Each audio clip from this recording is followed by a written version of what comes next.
Времето, а не попуштање под притисок е причина за откажување на денешниот протест на 40 на текстилни работнички од Алконтекс.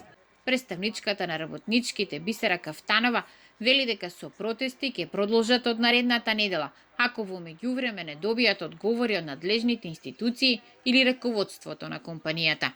Сега останува на институциите да решат работата, да ги проверат фирмите, сметките и да дадат заклучок, па да видиме што понатаму. Сите сме во исчекување. Ова не е изолиран случај, велат од Гласен текстилец. Се врши притисок врз работниците не само да се префрлат во други фирми, туку и да се согласат за трансфер на договорите за работа од неопределено на определено време. Имаме само околу 300 работници кои што се приморани да подпишуваат од неопределено на определено. Се менуваат имења на фирми и слично.